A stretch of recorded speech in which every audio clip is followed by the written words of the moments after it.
आपने देखा राहु और केतु वर्षों से तपस्या करते हैं। दूसरी तरफ भैरव और देवता चिंतित होते हैं कि यदि इसकी तपस्या सफल हो गई तो सृष्टि पर बुरा प्रभाव पड़ेगा। फिर देवी राहु केतु की तपस्या से प्राप्त फल को लेकर उसे विसर्जित करने जाती हैं और राहु केतु उन्हें रोकने का प्रयास करते हैं, किंतु असफल हो जाते हैं और देवी अंततः उसे नदी में विसर्जित कर देती हैं। फिर ब्रह्मा देवी को कहते हैं कि किसी की तपस्या से प्राप्त फल को लिया नहीं जा सकता, इसलिए वो देवी को कहते हैं, आपको स्वयं उनके पास जाना होगा और अपनी तपस्या से प्राप्त फल के स्थान पे वे आपसे जो भी मांगे, देवी आपको उन्हें वो प्रदान करना ही होगा। फिर देवी राहु केतु के पास जाती हैं और उनसे पूछती हैं कि क्या चाहिए। फिर राहु उनसे अमृत कलश मांगता है, जिसे सुनकर देवी आश्चर्यचकित हो जाती है। अब आगे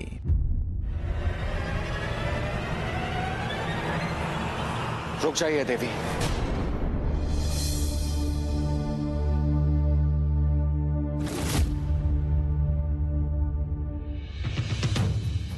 देवी, ये सत्य है कि इन्होंने कठोर तपस्या की है और तपस्या का फल इन्हें अवश्य मिलना चाहिए, परंतु देवी, यदि ये अमृत इन्हें मिल गया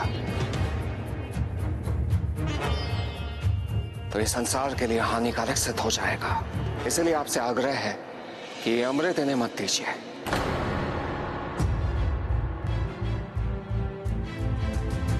चंड भैरव, तपस्या का फल पाना इनका अधिकार है और अब मैं इन्हें वचन दे चुकी हूं, अतः अब मुझे ये अमृत इन्हें प्रदान करना ही होगा।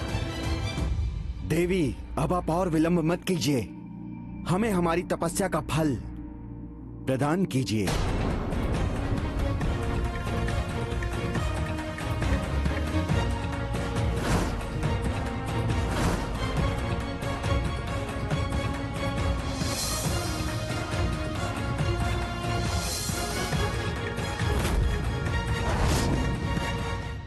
अब हम इस संसार के अधिपति होंगे।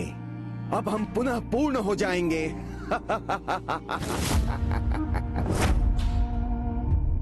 माता, अब दुखी होने का कोई लाभ नहीं है। चंड भैरव, इतने वर्षों से मैंने जिस अमृत की रक्षा की, आज उसी अमृत को अपने हाथों से मुझे उन असुरों को देना पड़ा। अब वो असुर उस अमृत का प्रयोग करके संसार के विनाश का कारण बनेगा और इसका पूरा दोष मुझ पर आएगा।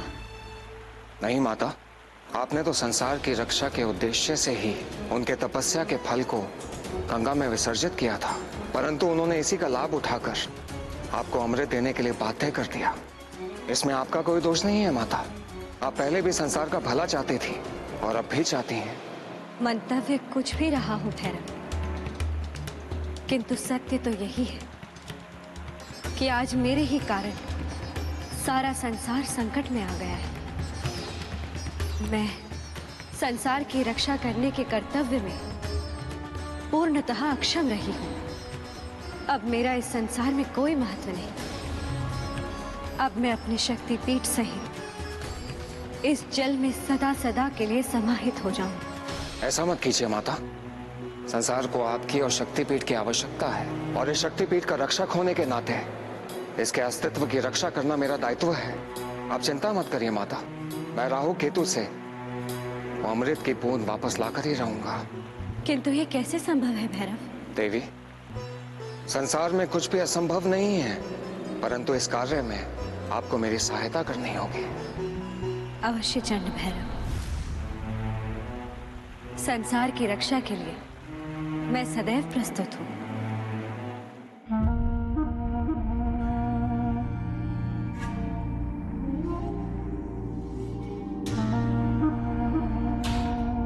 हमें शीघ्र ही गुरुदेव शुक्राचार्य के पास पहुंचना है। वही अनुष्ठान करके इस अमृत के द्वारा हमें पूर्ण शरीर प्रदान करेंगे। अब वो समय दूर नहीं जब मेरे सिर को धड़ और तुम्हारे धड़ को सिर मिल जाएगा। फिर हम भी अन्य असुरों की भांति पूर्ण हो जाएंगे।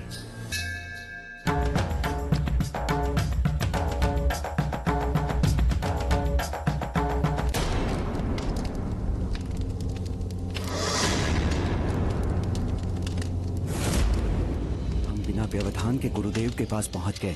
मुझे संदेह हो रहा है कहीं ये गुरुदेव के रूप में कोई देवता ना हो। गुरुदेव कभी अपने स्थान से बाहर तपस्या नहीं करते। हमें इन्हें अमृत सौंपने से पूर्व परीक्षा कर लेनी चाहिए। मैं इन पर आघात करता हूँ।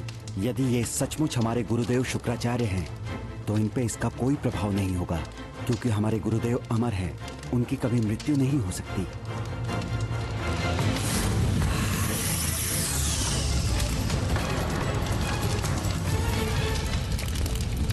मूर्खों, अपने गुरु पर संदेह कर रहे हो। हम कैसे मान ले कि आप ही हमारे गुरुदेव शुक्राचार्य हैं? यदि आप सचमुच हमारे गुरुदेव हैं तो आप बताइए, आप अपने स्थान के बाहर तपस्या क्यों कर रहे थे? मूर्ख कहीं के, समय नष्ट मत करो। मैं तुम्हारी प्रतीक्षा में यहाँ बाहर बैठ गया था। यदि अब भी तुम्हें संदेह है, भाग जाओ यहाँ से। हमें क्षमा कर दीजिए गुरुदेव, हमसे भूल हो गई। आप तो जानते ही हैं देवता असुरों के साथ कैसे कैसे छल करते हैं, इसीलिए हम आपकी परीक्षा ले लेना चाहते थे। हो गई परीक्षा, अब अनुष्ठान कर लें। जी गुरुदेव, हम अमृत कलश ले आए हैं। लाओ, अब तुम शीघ्र ही अपने पूर्ण शरीर में होगे और फिर संसार पर असुरों का पूर्ण साम्राज्य होगा। अब हमें बिना विलंब अनुष्ठान प्रारंभ कर देना चाहिए। अवश्य। तुमने परीक्षा में समय नष्ट न किया होता तो अनुष्ठान कब का पूर्ण हो चुका होता। चलो अनुष्ठान आरंभ करते हैं।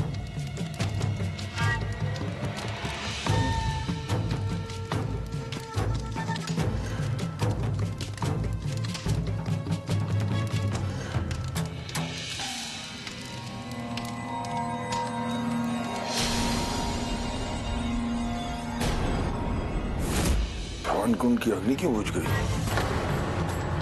ये क्या हो रहा है?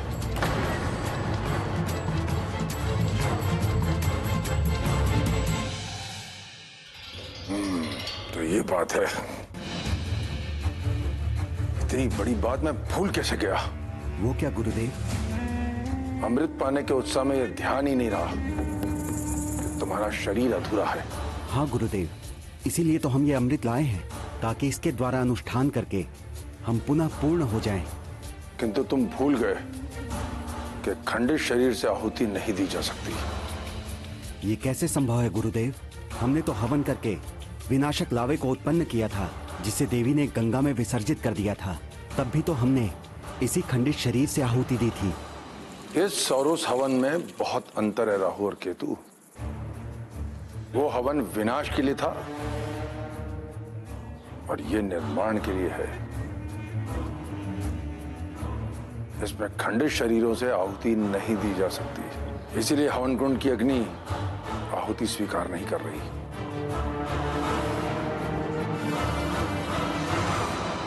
अब क्या होगा गुरुदेव? हमने जिस कार्य के लिए इतना बड़ा षड्यंत्र किया, तपस्या की, उसका कोई लाभ नहीं होगा। धैर्य रखो, मुझे तनिक विचार करने दो।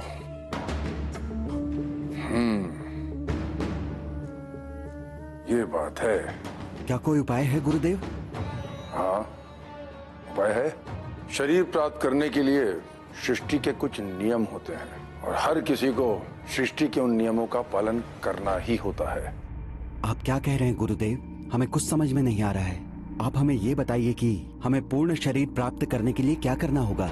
यदि तुम अपने शरीर को पूर्ण करना चाहते हो तो तुम दोनों को अलग अलग 2 स्त्रियों से विवाह करना होगा। विवाह? हाँ, विवाह, क्योंकि संसार का हर प्राणी स्त्रीत्व और पुरुषत्व से मिलकर बना है। इसलिए तुम दोनों को स्त्रीत्व को धारण करना होगा, तभी तुम दोनों को नया जीवन, नया शरीर प्राप्त हो सकता है, और वो विवाह करने के उपरांत ही संभव है। गुरुदेव, हम पूर्ण शरीर प्राप्त करने के लिए कुछ भी करने को तत्पर हैं, किंतु हमारे खंडित शरीर से कौन स्त्री विवाह करेगी? सबको सब कुछ नहीं मिलता है। इस संसार में हर कोई अपूर्ण ही है, कोई पूर्ण नहीं। इसलिए 2 अपूर्ण मिलकर एक पूर्ण का सृजन कर सकते हैं। तो क्या हम अपूर्णों को भी स्त्री मिलना संभव है? अवश्य संभव है राहु केतु, किंतु उसके लिए तुम्हें श्रम करना होगा। कैसा श्रम गुरुदेव? अपने लिए स्त्री खोजने का श्रम। यहाँ से अलग अलग दिशाओं में जाओ और संसार में जो भी पहली स्त्री मिले उसके समक्ष विवाह का प्रस्ताव रखो। यदि वो स्वीकार कर ले तो उससे विवाह कर उसे अपने साथ यहां लेकर आओ। यदि तुम्हारा विवाह हो गया, मैं तुम्हारा शरीर पूर्ण कर दूंगा। किंतु ध्यान रहे, यदि उस पहली स्त्री ने तुम्हारा प्रस्ताव अस्वीकार कर दिया तो तुम्हें पुनः यह अवसर नहीं मिलेगा। जो आज्ञा गुरुदेव, हम उसे अपना प्रस्ताव अस्वीकार करने का अवसर ही नहीं देंगे। ठहरो, ये अमृत कलश कहां लिए जा रहे हो? इसे मेरे पास छोड़ के जाओ। क्षमा कीजिए गुरुदेव, किंतु हम चाहते हैं कि जब तक हमारा शरीर पूर्ण ना हो जाए तब तक ये कलश हम अपने पास ही रखें। चलो केतु, कन्या ढूंढे।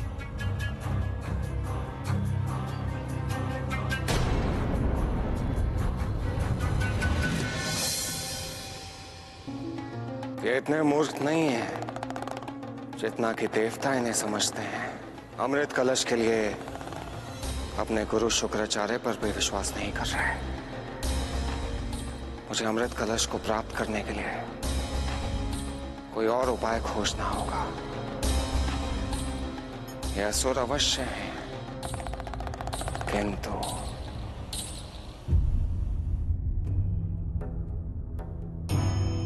हमें गुरुदेव शुक्राचार्य ने विवाह के लिए स्त्री ढूंढने के लिए कहा है, किंतु हम दोनों एक ही स्त्री से विवाह कैसे कर सकते हैं? अतः तुम भी स्त्री ढूंढने का प्रयास करो। ठीक है, लेकिन मैं कैसे देख सकता हूँ राहु? मेरे पास दृष्टि कहाँ है? मेरे पास तो सर ही नहीं। तुम्हें ही मेरा सहयोग करना होगा। क्षमा करना, विवाह के उत्साह में मुझे ध्यान ही नहीं रहा। मैं तुम्हारे लिए भी कन्या ढूंढता हूँ।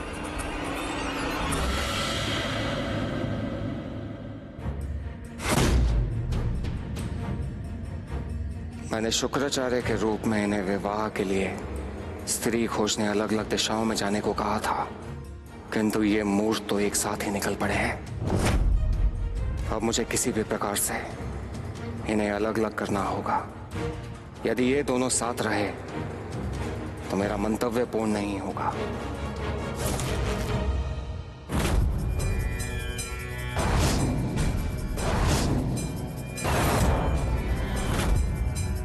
अलख निरंजन, अलख निरंजन। कौन हो तुम?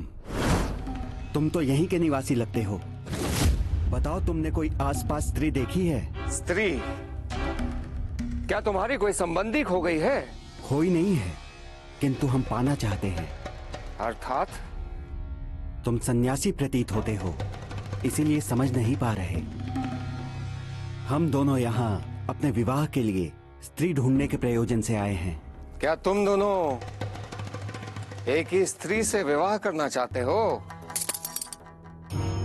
नहीं, हमें दो स्त्रियां चाहिए। हमें इस जंगल में सर्वप्रथम जो भी स्त्री मिलेगी, हमें उसी से विवाह करना है। परंतु आप दोनों तो एक साथ स्त्री ढूंढ रहे हो। यदि आप दोनों को एक साथ स्त्री नहीं मिलेगी तो ये निर्णय कैसे होगा कि उससे विवाह कौन करेगा? ऐसे में तो आप दुविधा में पड़ जाएंगे। तुम सत्य कह रहे हो, हमने तो ये सोचा ही नहीं। हमारे एक साथ जाने से बहुत बड़ी दुविधा हो जाएगी। इस दुविधा से बचने के लिए आप दोनों को अलग अलग दिशाओं में जाना होगा। फिर आप दोनों को एक साथ एक ही स्त्री मिलने की संभावना नहीं होगी। ठीक है केतु, तुम उत्तर दिशा की ओर जाओ और मैं दक्षिण दिशा की ओर जाता हूं। तुम्हारा बहुत बहुत धन्यवाद सन्यासी, किंतु मैं देखूंगा कैसे? हम इसलिए तो एक साथ निकले थे ताकि तुम मेरे लिए भी स्त्री खोज सको। हाँ, ये समस्या तो है। कोई समस्या नहीं है बालक। तुम देख नहीं सकते, अनुभव तो कर सकते हो। जिनके पास दृष्टि नहीं होती, उनकी अन्य इंद्रियां अधिक प्रभावशाली हो जाती हैं। दृष्टि की अपेक्षा अनुभव अधिक सत्य होता है। तुम ठीक कह रहे हो केतु। अब तुमको मुझ पर निर्भर रहने की कोई आवश्यकता नहीं है। तुम सक्षम हो। तुम्हारा पुनः धन्यवाद सन्यासी। तुमने आज केतु को जीवन के सत्य से पुनः परिचित कराया। इसमें धन्यवाद की कोई आवश्यकता नहीं है। भटके हुओं को मार्ग दिखाना मेरा धर्म है। जाओ और अपनी मनोकामना पूर्ण करो।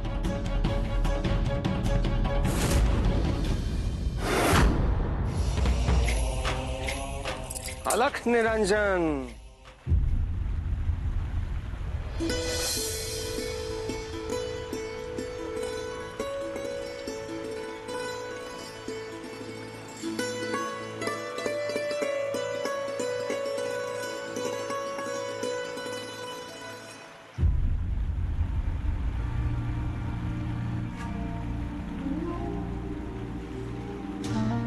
गुरु शुक्राचार्य के अनुसार मुझे जंगल में मिली प्रथम स्त्री से विवाह करना है, अतः मुझे इस कन्या को विवाह का प्रस्ताव देना चाहिए।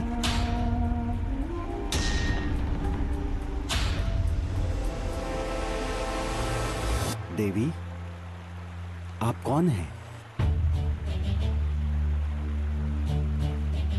आपको इससे क्या प्रयोजन?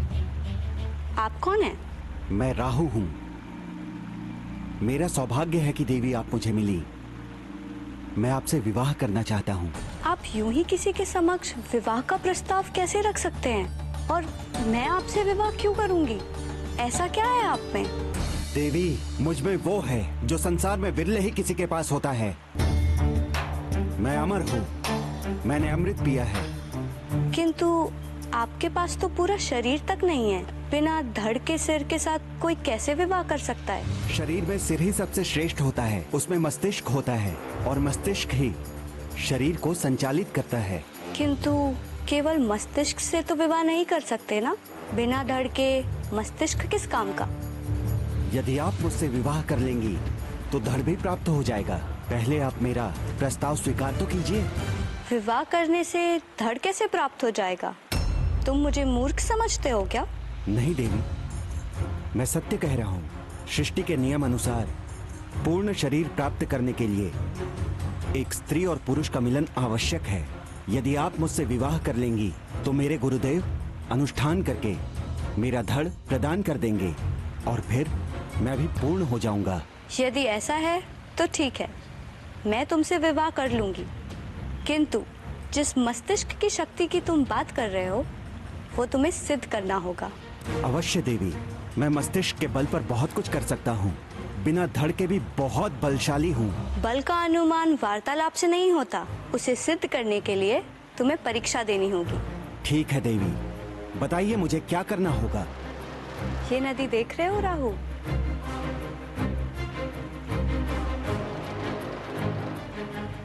बताइए देवी, इस नदी का क्या करना है?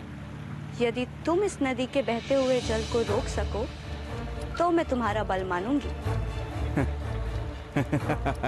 बस इतनी सी बात, अभी रोक देता हूँ।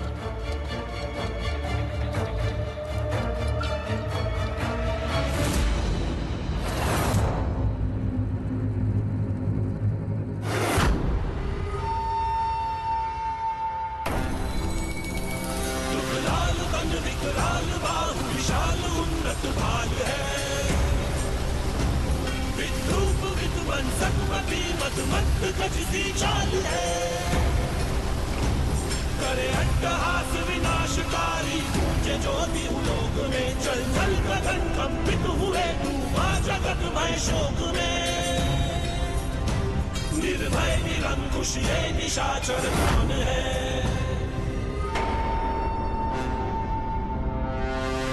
लीजिए देवी, आपके कहे अनुसार मैंने नदी का सारा जल रोक दिया है। अब नदी का सारा जल मेरे भीतर रुका हुआ है। अब क्या और प्रमाण चाहिए मेरे बल का? नहीं, मैं मानती हूँ कि तुम बलशाली हो, किंतु मैं तुम्हारे विवाह का प्रस्ताव तभी स्वीकार करूंगी जब तुम मुझे अपने बल का भागीदार बनाओगे। तुम्हें अपना असीम बल मुझे प्रदान करना होगा। ठीक है देवी, यदि आपकी यही इच्छा है तो मुझे स्वीकार है।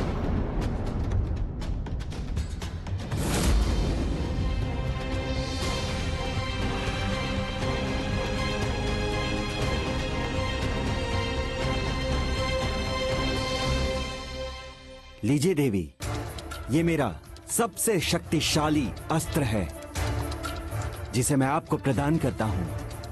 अब आपको मुझसे विवाह करना होगा।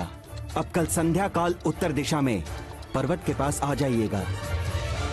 मैं आपसे वहीं विवाह करूंगा। अवश्य राहु, मैं कल तुम्हारे बताए हुए स्थान पर अवश्य आऊंगी।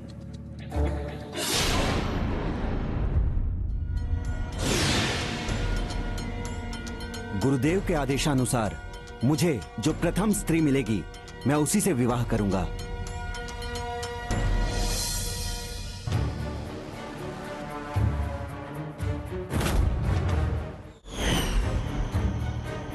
इसे दिखाई तो देता नहीं है, मुझे इसे स्वयं ही रोकना होगा।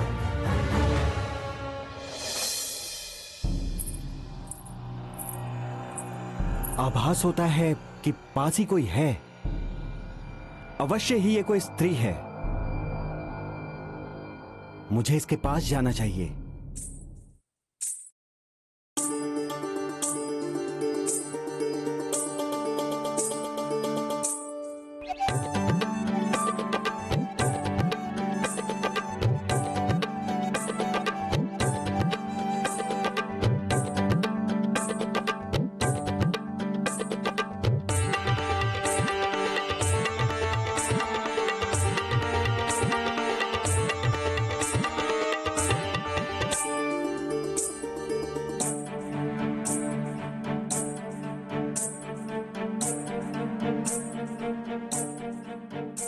स्त्री का तो आभास ही इतना आकर्षक है कि मैं खिंचा चला जा रहा हूं।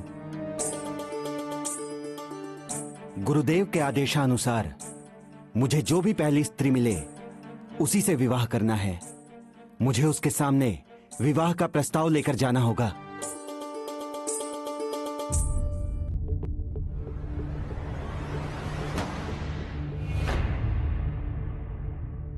देवी, आपने मुझे मोह लिया है। मैं आपसे विवाह करना चाहता हूँ। मैं आपसे विवाह कैसे कर सकती हूँ? आपका तो केवल धड़ है और बिना सर के प्राणी से मैं विवाह नहीं कर सकती। उसकी आप चिंता न करें देवी।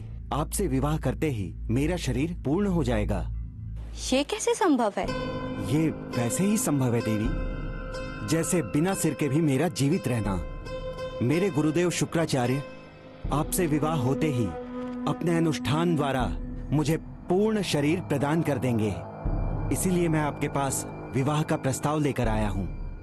यदि ऐसा है तो ठीक है, मैं तुम्हारे विवाह का प्रस्ताव स्वीकार करती हूँ। तो देवी, कल आप संध्या काल के समय उत्तर दिशा में पर्वत के पास आ जाइएगा। मैं आपसे वहीं विवाह करूंगा। अवश्य, मैं कल आपके बताए हुए स्थान पर संध्या काल को अवश्य आऊंगी। ये क्या? देवी ने दोनों का प्रस्ताव स्वीकार कर लिया।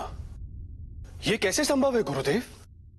कहीं ये देवी के लिए संकट का कारण ना बन जाए। देवराज इंद्र, जो समस्या सीधे ढंग से ना सुलझे उसे युक्ति से सुलझाना चाहिए। किंतु ये कैसी युक्ति जिसमें स्वयं को ही संकट में डाल दिया जाए?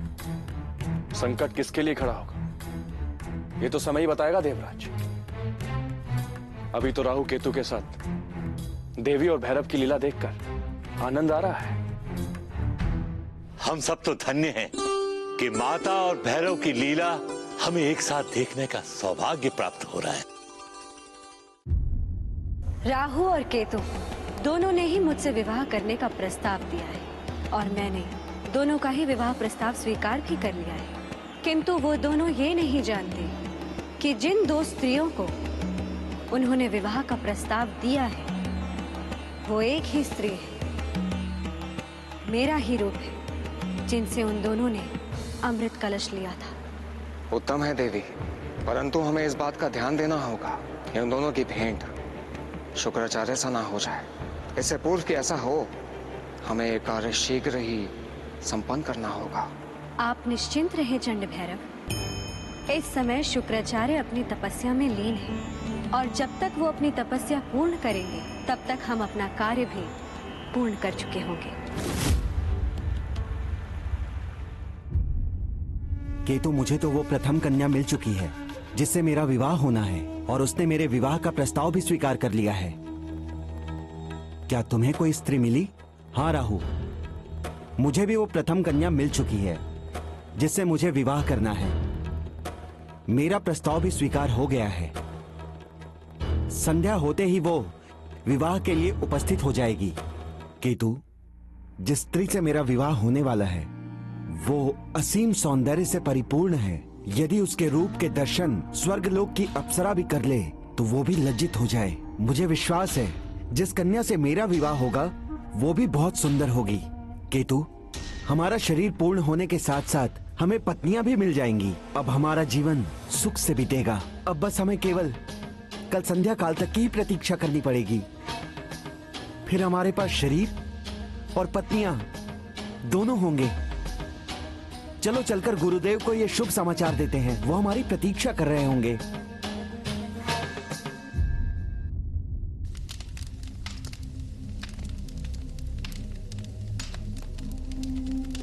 समय निकला जा रहा है। कहाँ है तुम्हारी वो कन्या जिनसे तुम दोनों विवाह करना चाहते हो? गुरुदेव, थोड़ी प्रतीक्षा कीजिए, वो आती ही होगी।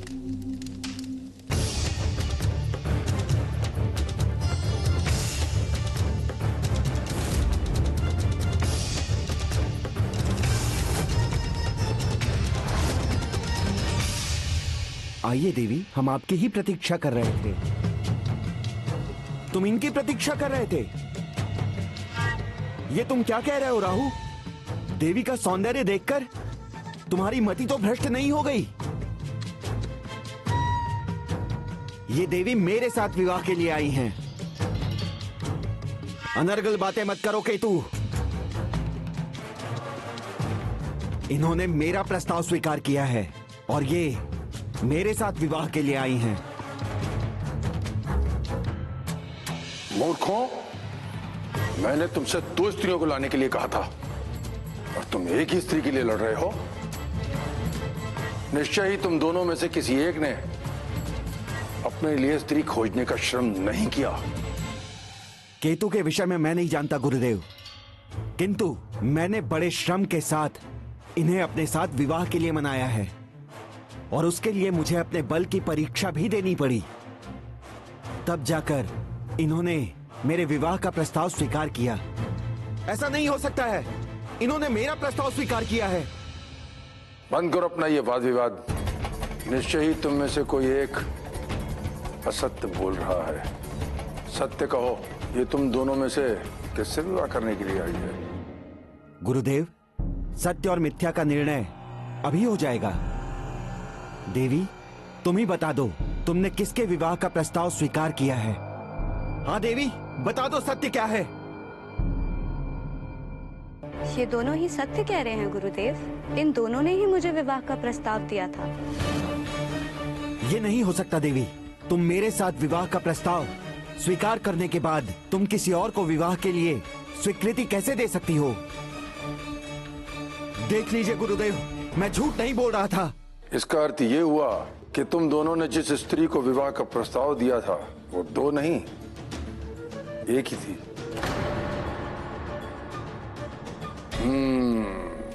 ये तो बहुत बड़ी समस्या है। समस्या कुछ नहीं है गुरुदेव।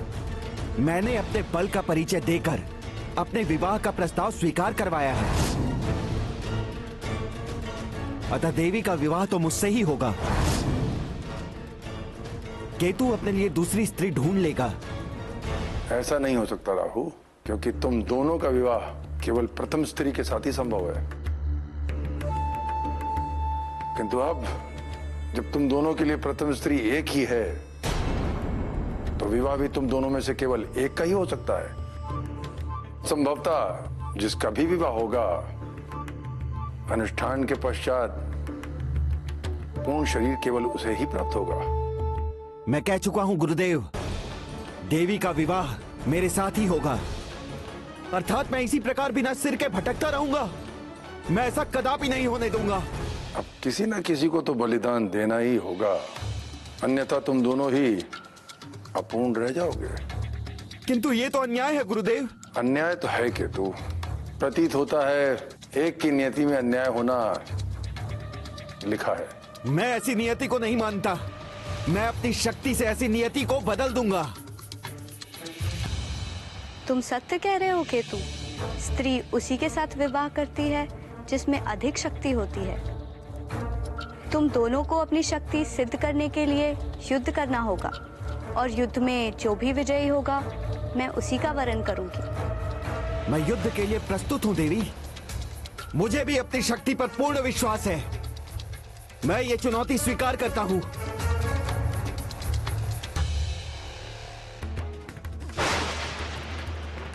ये क्या, राहु केतु एक दूसरे को चुनौती दे रहे हैं? अवश्य देवी ने कोई षड्यंत्र रचा है। यदि राहु केतु इस प्रकार एक दूसरे के शत्रु हो गए तो निश्चित ही वो अमृत कलश को खो बैठेंगे। इससे पहले कि वो कोई अपना अनर्थ कर बैठे, मुझे उन्हें रोकना होगा।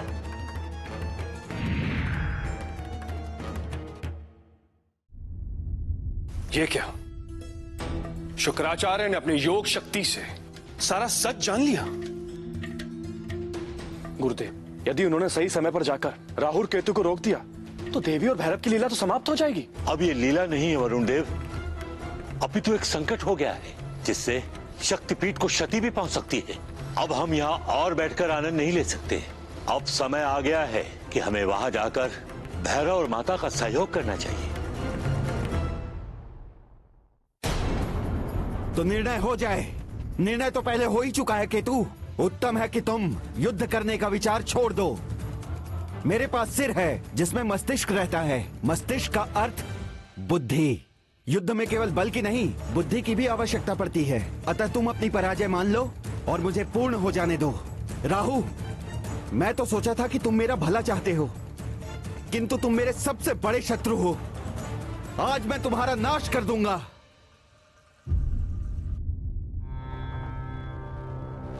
इससे पहले वो भैरव और माता राहु और केतु से अमृत कलश प्राप्त कर ले, क्योंकि एक बार अगर वो अमृत कलश लेके वहां से चले गए तो फिर कुछ नहीं हो सकता। जैसे देवताओं ने पहले भी राहु केतु के साथ एक बार छल किया था, फिर से वही होने जा रहा है।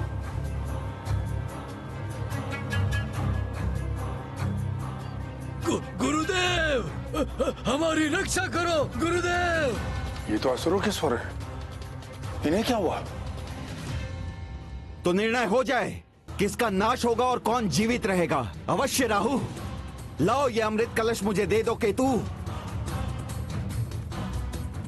ये कलश मैं तुम्हें नहीं दूंगा। शक्ति है तो मुझसे ये कलश छीन कर दिखाओ। ये कलश मुझे नहीं मिलेगा तो मैं तुम्हारे पास भी नहीं रहने दूंगा। ये क्या कह रहे हैं? कहीं ये कलश नष्ट ना कर दें। गुरुदेव,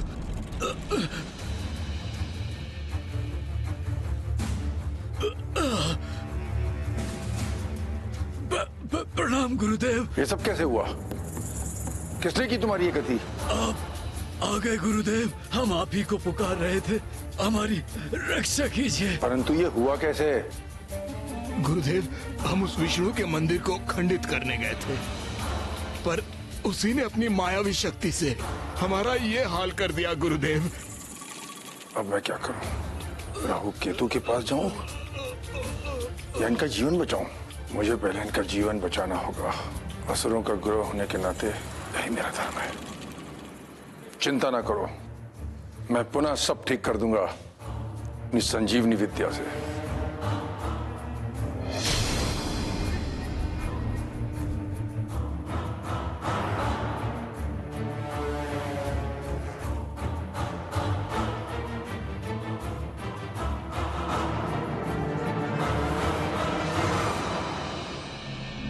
असुर गुरु, हम तो यही चाहते थे कि आप राहु केतु के पास ना पहुंच पाए।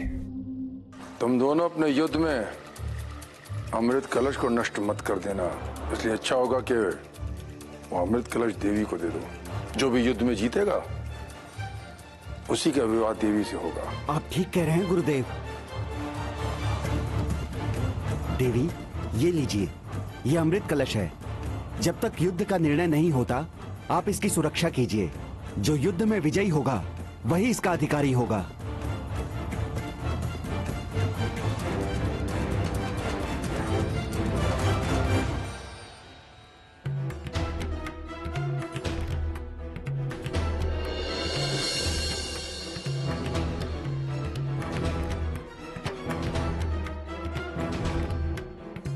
क्षमा करना गुरुदेव, जिस कार्य के लिए हम यहाँ आए थे वो हो गया।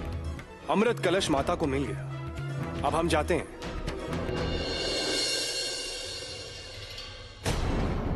सारे असुर कहां चले गए? कहीं देवताओं का कोई षड्यंत्र तो नहीं?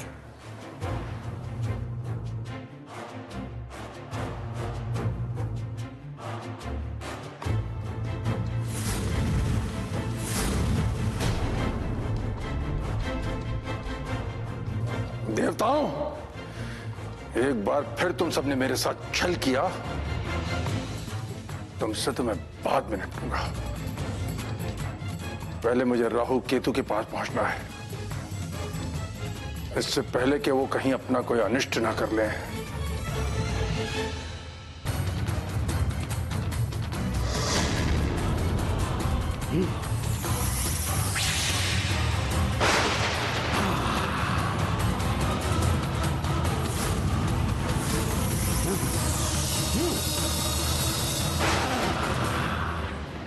देवी, यही उचित समय है। ये दोनों युद्ध में लिप्त हैं।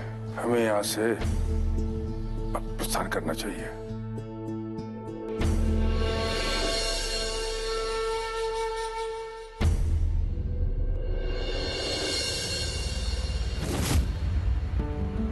देवी, अब शीघ्र ही इस अमृत कलश को शक्तिपीठ में स्थापित कर दीजिए।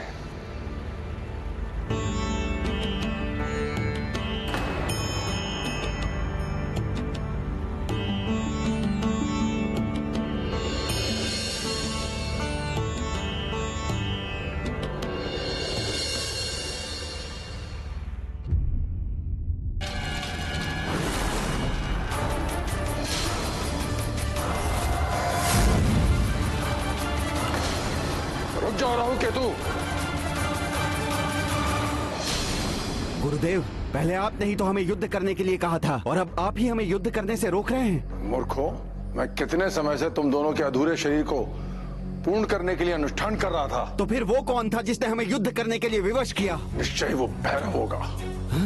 वो अमृत कलश कहाँ है जो तुमने अर्जित किया था?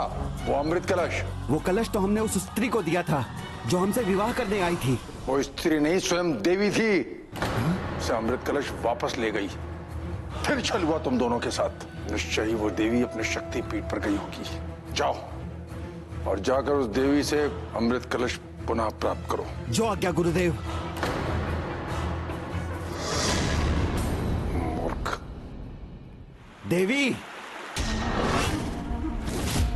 आपने हमारे साथ फिर से छल किया है। इस बार हमारे साथ किए हुए छल का दंड आपको अवश्य मिलेगा। राहु, ये शक्तिपीठ की देवी है और मैं शक्तिपीठ का रक्षक हूं, और यदि देवी पर किसी ने प्रहार किया तो मैं उसका अंत कर दूंगा।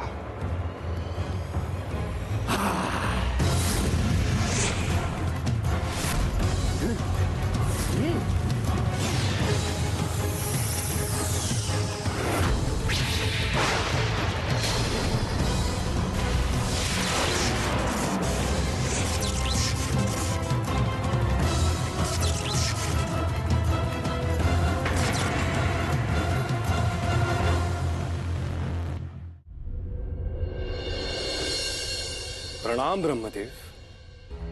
संसार की रक्षा कीजिए ब्रह्मदेव। जब जब दो महाशक्तियों का युद्ध होता है, समस्त संसार संकट में पड़ जाता है। इसके पूर्व कोई अनर्थ हो, आप भैरव और राहु केतु के इस युद्ध को रोक दीजिए। केवल आपके कहने पर ही राहु केतु रुक सकते हैं। इस युद्ध को रोकिए ब्रह्मदेव। हाँ इंद्र, आप उचित कह रहे हैं, किंतु आप चिंता ना कीजिए। मैं इसी क्षण वहां जाकर इस युद्ध को रोकता हूं। ठहरिए।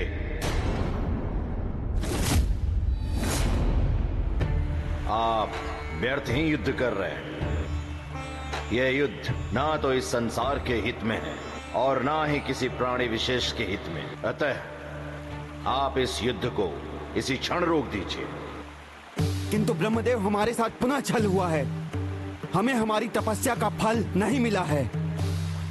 यदि ऐसा है तो आप दोनों मुझसे अपना मनचाहा वरदान प्राप्त कर सकते हैं। बोलो, क्या चाहते हो? हमें ऐसा वर दीजिए कि हमें कभी भी किसी के अधीन न रहना पड़े। उचित है। यदि आप दोनों की यही इच्छा है तो मैं आज से आप दोनों को ब्रह्मलोक में दरबारी नियुक्त करता और आप दोनों किसी के भी अधीन नहीं होंगे। तथास्तु।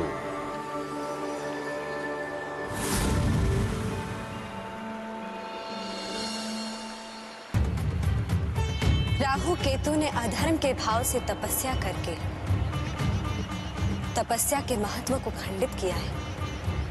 संसार में पुनः ऐसा ना हो, इसलिए भविष्य में यदि कोई अधर्म के भाव से तपस्या करेगा तो उस तपस्या का फल पाने में उसका कोई अधिकार नहीं होगा, ताकि संसार में कोई भी तपस्या से प्राप्त किए फल का उपयोग संसार के अहित के लिए ना कर सके।